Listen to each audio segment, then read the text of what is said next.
সব সময় তো আমরা আনহেলদি খাওয়াই খাই, তো সেই জন্য আজকে আমি চিন্তা করলাম যে একটু কিছু হেলদি বানানো যায়, হেলদি ব্রেকফাস্ট।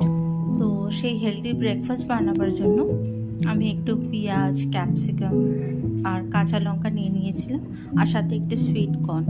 তো এগুলোকে আমি অল্প একটু মাস্টার্ড অয়েলে সতে করে নিয়েছিলাম, নুন দিয়ে অ্যান্ড ব্ল্যাক পেপার দিয়ে। এটাকে জাস্ট ঢেকে ঢেকে একটু স্টার করলেই এটা সফট হয়ে যায়।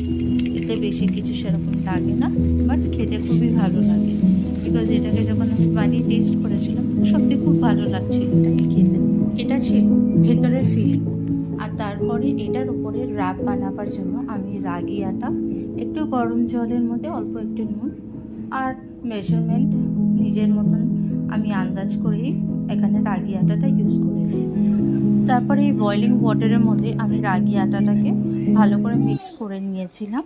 মিক্স করে নেওয়ার পরে, যেহেতু এটা খুব গরম থাকে, ইনস্ট্যান্টলি এটাকে মাখা যায় না, ডো বানানো যায় না, সেই জন্য এটাকে কিছুক্ষণের জন্য রেস্ট করতে দিতে হয়। আর এটা রেস্ট করতে দিলে এটা সফট হয়ে যায়, আর প্লাস এটা ইজি হয় তখন ডোটা মাখবার জন্য। তো এখানে তারপরে ঠান্ডা হয়ে যাওয়ার পরে, যখন হালকা গরম ছিল, তখন এটাকে আমি একটা প্লেটে নামিয়ে নিয়েছিলাম। আর এটা একটু সফট মনে হয়েছিল বলে একটু রাগি আটা অ্যাড করে ব্যাস এটাকে আমি রেডি করে নিয়েছিলাম। আর এই রুটিটা বানাবার পরে যখন এটা গরম থাকে, তখনই এই রুটিটার মধ্যে একটু ঘি লাগিয়ে নিতে হয়। সে পারপাসটা হচ্ছে রুটিটা তাহলে সফট থাকে। আর এখানে আমি একটা ডিম বয়েল করে নিয়েছিলাম, আর সেই ডিমটাও রেডি হয়ে গেছে। এখানে অল্প একটু ঘি আমি লাগিয়ে নিলাম রুটির মধ্যে, জাস্ট সফট থাকে, আর প্লাস এটা টেস্টও লাগে খুব। তো ভালো করে ঘি লাগিয়ে নেওয়ার পরে তারপরে এর মধ্যে আমি নিজের মতন ফিলিং আমি এখানে ভরে নিয়েছিলাম। একটা ছিল পিওর ভেজ, আর দুটো ছিল এগ। তো আমি এখানে একটু মেয়োনিজ ইউজ করেছিলাম। তো মেয়োনিজটা তো হেলদি না, বাট স্টিল আমি এখানে একটু ইউজ করেছিলাম। কেন, যদি আমার হাজব্যান্ডের ভালো না লাগে সেই ভয়েতে আমি একটু মেয়োনিজ ইউজ করেছিলাম এখানটায়।